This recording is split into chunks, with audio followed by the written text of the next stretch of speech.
When I asked Adam why he made a family card for his parents, he laughed and said, "They're my family, so they should have one, right?" Got a problem with that. Then he added, "If you knew who helped you when you were alone, you wouldn't talk like this, would you?" His confident tone surprised me. Was Adam always like this? He said, "If you're grateful, you should do more for my family. Then you'll really be part of it. Until then, it's like you're on a trial." A trial? In marriage? I'd never heard of such a thing before. Adam explained further, "It means you're not fully part of the family yet. If you don't like it, you can leave anytime. For now, our family is just the 6 of us." I was shocked. I didn't even know what to say. So, I canceled our shared credit cards and moved out immediately. Hi, I'm Christina Perry, and I'm 31 years old. I draw pictures for a living as a freelance artist working from home. Before this, I used to work at a big advertising company, but I started freelancing about 4 years ago, right after I got married. My parents passed away in a car accident when I was little, so I was raised by my grandparents.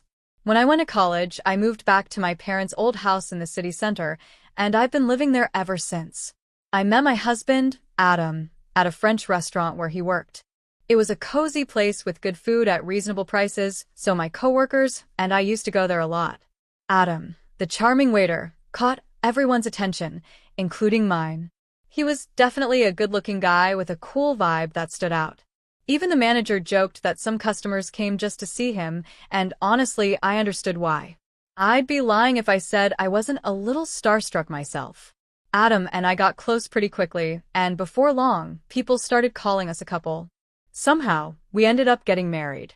Looking back, I can hardly remember that time. It feels like a blur. One moment I was dating him, and the next I was his wife.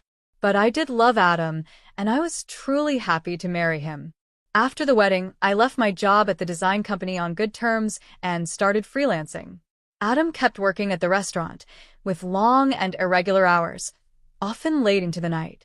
Balancing work and life became hard, so I decided to go solo in my career. That's where things started to change.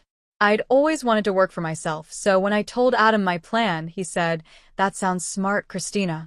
It'll be easier for you, and it's great that you're doing what you love." He fully supported me, and that's how we started our married life. We weren't into big, fancy celebrations, so we skipped the whole wedding fuss and just signed the marriage papers. Our families met briefly, and that was it. Adam went to work at the restaurant, and I stayed home, managing chores and freelancing. Our schedules were all over the place, but we made it a point to have meals together whenever we could. It was a simple life, but it made us happy. I thought, yeah, marriage is pretty great.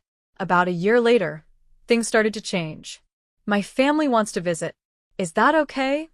Adam asked one day. "Sure," I replied. I was actually excited. I'd only met Adam's family briefly before, so I thought this would be a great chance to bond with them. Losing my parents when I was young made me admire the idea of a big family, and Adam's family seemed close-knit. But when they arrived, 5 of them, I was completely caught off guard. "Which room is mine?" his sister asked the moment she stepped inside. She's 35, 2 years older than both Adam and me, and works at a local store. Her bluntness surprised me, because she didn't seem this way when we first met. Adam's 23-year-old sister came too, but she stayed quiet, barely saying a word, just like when I met her before. Following their lead, I showed them to the guest room, and I gave Adam's parents my old room, the only one with a Japanese-style setup. I thought it would suit them best. Once everyone settled in, Adam's older sister suddenly said, "Well, since we're all living together now, you better start treating our family right." I was confused. What did she mean by that? When I looked at Adam, hoping he'd explain, he just laughed in a way I'd never heard before. "They gave up their place and moved in here without telling you," he finally said. "Sorry, but our family home had to be vacated quickly, and they had nowhere else to go." I couldn't believe it. Why hadn't Adam told me? I thought they were just visiting for a day or two, not moving in permanently. From the moment they moved in, his family made no effort to adjust or contribute. They expected me to do everything: cleaning, cooking, managing the house, while they sat around and did nothing. They said whatever they wanted, without caring how it made me feel. Even worse, They didn't try to find jobs or look for their own place. Whenever I brought up the topic of work, they just ignored me or gave vague answers. I got another shock when Adam's sister said, "Oh, I quit that awful job at the supermarket." I thought she had a full-time job, but it turned out she was only working part-time. She admitted she hadn't kept a steady job since high school. Adam's parents were no different. They also quit their part-time jobs before moving in. As for his younger sister, she didn't have a job at all. She claimed to be a student, but that wasn't true. When I asked why she didn't work, she said, "Why should I? I'm part of a well-off family now." Confused, I asked who she meant by well-off. Her response left me speechless. "You, obviously," Adam's sister said with a smirk. "You got a big settlement and insurance payout after your parents' accident, and you don't even have a mortgage on this house. You can live comfortably without working." I felt cornered. When Adam came home, I told him what had happened, hoping he'd understand. But instead, he exploded. "Everyone's exhausted after being forced out of their home. Give them some time to recover. Or, do you want to kick my family out, Christina?" His anger stunned me into silence. Then, just as quickly, his tone softened. "I'm sorry for yelling," he said. "It's been a tough day for me too. Can you please try to be more understanding?" Looking back, I realize Adam was good at manipulating situations by mixing anger with kindness. But at the time, I didn't see it. I agreed to put up with things a little longer. Over time, the situation with his family only got worse. They treated me like a servant, expecting me to handle all the housework. On top of that, they kept asking for money every time they went out. "We can't even look for jobs without some cash," they said. "It's only fair. But if we can't find work, we'll just keep staying here." Reluctantly, I gave them money. They claimed they used it while job hunting, but I doubted they even tried. When I thought about confronting them, I knew it would backfire. They'd blame me, and I'd end up arguing with the entire family for hours. Talking to Adam didn't help either. "They're frustrated about not finding jobs," he said. "Just bear with it a little longer. I'll talk to them." Adam's attempts to smooth things over didn't solve anything, but eventually, their money requests became less frequent. I guessed Adam had spoken to them, so I let it go. Still, the money I had already given them was never returned. Then, after about 3 months of putting up with everything, I noticed something strange. "Why is the credit card bill so high?" I wondered. Could it be unauthorized charges? I quickly checked the statement, and what I saw shocked me. I discovered that all the charges on the credit card were made using family credit cards. The purchases ranged from food and drinks to books, games, and even expensive designer bags and clothes. Each transaction had a number from 1 to 8, which meant 6 family credit cards had been issued. To my shock, these cards were under my name. Adam had issued them without telling me. I remembered him saying, "It seems like you'd handle this better, and it's easier to manage payments, right? Can I leave it to you?" I had agreed to manage the family finances, not realizing he'd use this as an excuse to issue multiple cards. Now I understood why his family had stopped asking for money. They were using the credit cards to pay for everything, and even withdrawing cash. When I confronted Adam, asking why he issued cards for his family without consulting me, he chuckled and said, "Well, you always complain when they say they're broke. What else could I do? And don't forget who supported you when you were alone. Can you really speak like that to the family of your benefactors?" His confident and dismissive tone stunned me. Was this really the Adam I married? "If you're truly grateful, you should do more for my family," he added. "Then I'll accept you as part of the family. Until then, think of this as your trial period." A trial period? In marriage? I'd never heard of such a thing. Adam went on, ignoring my silence. "This means you're not officially part of the family yet. If you're not okay with that, you can leave anytime. Right now, it's just the 5 of us in the family. You'll only belong once you prove yourself useful." That's when I realized Adam's true nature. It felt like the ground had been pulled out from under me. I was completely stunned and started thinking seriously about divorce. I couldn't help but wonder why I had married Adam in the first place. At first, I was attracted to him simply because of his looks. Like many other women, I was infatuated with his charm and appearance without really knowing him. I remembered the first time Adam approached me. It was at the restaurant where he worked. I had gone to the restroom, and when I came back, he said, "You seem different, Christina. Kind of mysterious." Sorry, I shouldn't say that to a customer. I was caught off guard but intrigued. I started paying more attention to him, and before I knew it, I was falling for his charm. Looking back now, it felt like it was all part of his strategy to win me over. I recalled a moment when a co-worker joked about me being a wealthy lady living alone in a condo. Not long after, Adam started chatting with me more often. Maybe he saw an opportunity. Maybe he was interested in my financial situation and the condo I owned. To be honest, Adam wasn't even my type. I preferred mature men who were calm and serious. Adam was more modern and, to put it bluntly, a bit shallow. Yet somehow, I ended up falling for him anyway. Now, it all felt like a huge mistake. I always found it strange how easily Adam could charm women. He was the typical handsome guy who knew how to say the right things to make someone like me, who is new to the working world and inexperienced with men, fall for him. Looking back, I felt frustrated and ashamed for falling into his trap and marrying him. I wanted to scream, break things, and let out all my anger, but I knew that wouldn't solve anything. Instead, I decided to play the long game and get my revenge. To do that, I had to endure this situation for a little longer. Just like Adam manipulated me, I planned to take control of the situation, including his family. The condo we lived in had been bought by my dad with a mortgage shortly after I was born. Back then, it wasn't expensive, but the area developed quickly. With a new shopping center nearby, the condo was now considered a luxury residence. My parents had hoped for more children, so they bought a spacious place. That's why there was enough room even after Adam's entire family moved in. But despite its size, having his family around made life unbearable for me, especially since I worked from home. I only put up with it because I had a plan. Adam's sister was right about one thing. There was no mortgage on the condo anymore. When I was 4, both my parents died in a tragic car accident.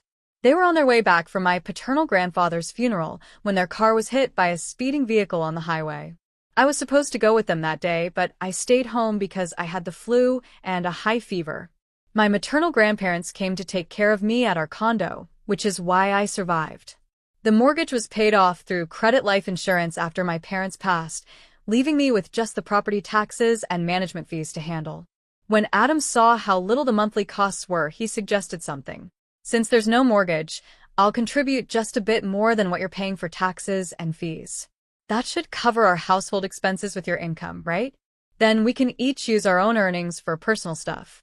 Sounds fair, doesn't it? He said. At the time, I agreed. I thought he had a point, and I was hopeful that his contribution would ease some of my financial burden. Up until then, I had been paying for everything on my own. But looking back, I realized how naive I had been. Adam's plan wasn't to help. It was just another way to take advantage of me. I was blinded by my love for Adam and went along with everything he suggested without questioning it.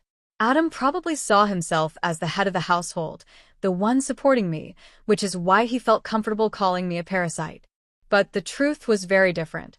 I was the one paying most of the bills, utilities, groceries, social outings, and entertainment. Now, with 6 extra people living in the house, managing everything on my income alone was becoming impossible. I wanted to escape this burden as soon as I could, but I pretended not to notice and kept enduring it, clenching my teeth. I watched Adam's family go on shopping sprees without a care, reminding myself that I'd get the last laugh. Finally, after 4 months of planning my escape, the time to act arrived. I'm done. It's time to choose. It's either me or your family, I told Adam firmly, giving him an ultimatum. He looked shocked, but I didn't stop. None of your family members do anything to help around the house. They dump all their chores on me, knowing I work from home. I'm not sitting around doing nothing, yet they treat me like a freeloader and insult me, claiming you're the one supporting me. I've had enough, I said, my voice shaking with anger. Adam smirked and replied coldly, then you should leave. Didn't I tell you before? You're not truly part of this family yet. Giving up now just proves you haven't earned your place. I stared at him in disbelief, pretending to be shocked. What's surprising about this? He said. If you can't tolerate my family, then you're the one who has to go. And since it's not my fault, I'll take this condo as alimony and claim half of your savings as part of the property settlement. At that moment, it all clicked. This had been his plan all along. That's why his family had been making my life miserable, trying to drive me out. I had suspected it before, but hearing him say it so plainly still hurt. This was the man I had once loved and married. But thanks to this revelation, I was finally sure about what I had to do. Fine, I said calmly. I'll divorce you. But let me make this clear. This condo belongs to me, and I'm not at fault here. Adam looked startled. What did you say? He asked. The reason for the divorce is your family moving in without my consent and the way they've disrespected me, I said firmly. Adam seemed shocked by my refusal to accept his terms. He hadn't expected me to stand up for myself. Since we got married, I had always given in to Adam's demands. Thinking back on those moments made me angry. I had had enough. I can't stand another moment with you or your family, so I'll leave now. But you all better be ready to move out too, I told him firmly. Adam shouted, "This is ridiculous. This is our home, and we're not leaving. Ever heard of tenant rights? You can't just evict us from our own house." Ignoring his protests, I packed up and left the condo. I went to my grandparents' house for refuge and told them everything. They were shocked by what I had been through and scolded me for not coming to them sooner. With tears in their eyes, they hugged me tightly. "I'm so sorry, Grandma, Grandpa. I know I made you worry, but I'll be okay now," I said, forcing a smile through my own tears. The day after I left, Adam contacted me in a panic. "What's this about? What mail are you talking about?" he asked, referring to the certified letter I'd sent. I felt relieved that things were moving so quickly. I had already hired a lawyer to handle the divorce, and as soon as I told them I had left the condo, they started the legal process right away. "I'm not paying any alimony, and I'm not leaving the condo," Adam said confidently. But legally, he was obligated to pay, and he had no right to stay in the apartment. "What do you mean?" he continued. "The condo is jointly owned since we're married. If that's your stance, then compensate me for half its value to buy out my share," he demanded, making an absurd claim. I kept my cool and replied firmly, "If you have anything to say, communicate through my lawyer from now on." Then I ended the call. I figured Adam would call again, and as expected, he did the very next morning. "What's this all about?" he repeated, clearly lacking anything new to say. "What mail are you referring to? And why aren't the cards working? What did you do?" I calmly explained. "What I did was cancel the card. That card was in my name, and you were just an authorized user on the family account. Remember? Before leaving the condo, I had moved all the accounts linked to that card onto a new one and canceled the old card. Naturally, when I canceled mine, the family card stopped working too. I was the one covering all the expenses," I said. "Yes, you paid for the management fees and property taxes for the first 5 months, but that's it. It's not much, but if you prefer, I can deduct it from the alimony you owe," I added mockingly. Adam had no response. For the first time, I felt like I had the upper hand. I heard muffled shouting on the other end of the line. That's right, Adam had only paid the agreed amount for the first 5 months. After that, he came up with excuses about work and other things to delay payment. Then he just stopped paying altogether. If he thought he was still contributing, it showed just how forgetful he was, but I didn't care anymore. I was done with him, and his actions no longer mattered to me. "That's the situation," I said calmly. "So, please reimburse your share of the living expenses I've been covering. I've kept detailed records of all household expenses, and I'll use them as evidence to split our finances fairly." "It's marital property," he argued. "Yes, I understand. Let's divide it properly," I agreed. Before hanging up, he reminded me not to forget about it. A few days later, Adam called again, asking the same question.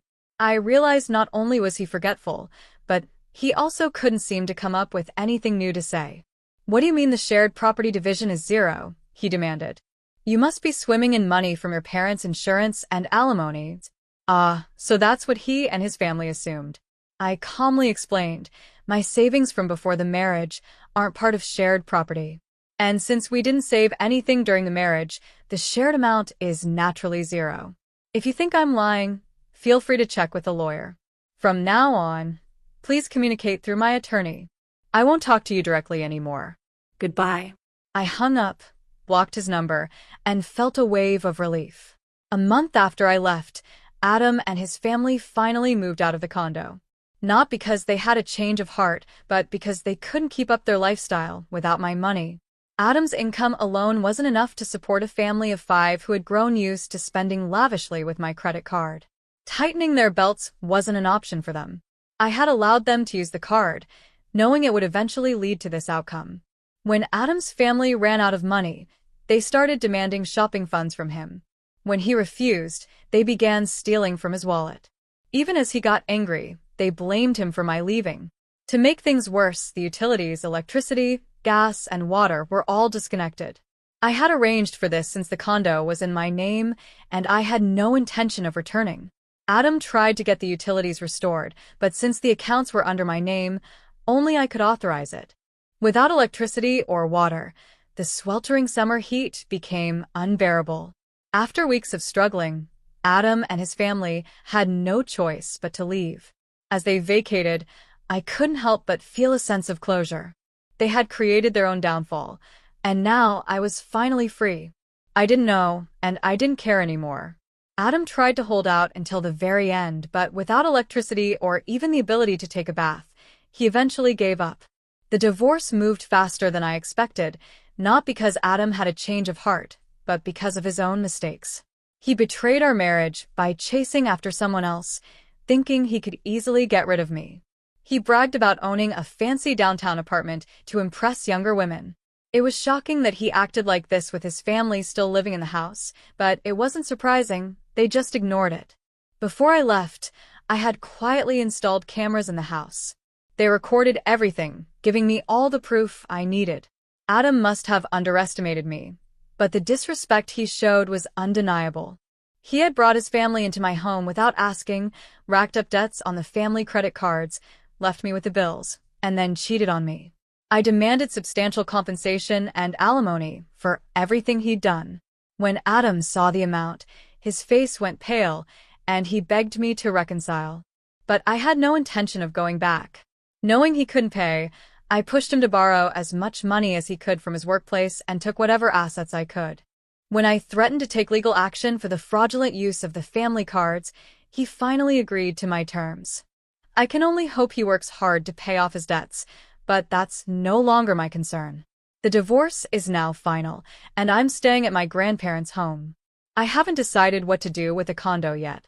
It holds sentimental value because it was my parents' home, but after everything that happened, it no longer feels like a place I want to live. I might sell it. As for my career, things are going really well. My work as an illustrator is thriving, and I'll probably move out and live on my own again soon. But for now, I'm happy working for my grandparents' house and leaning on their support for a little longer. Moving forward, I'll be more careful when choosing a partner. I won't let looks cloud my judgment again. My hope is to find someone who values respect, kindness, and honesty, a true partner to share life with.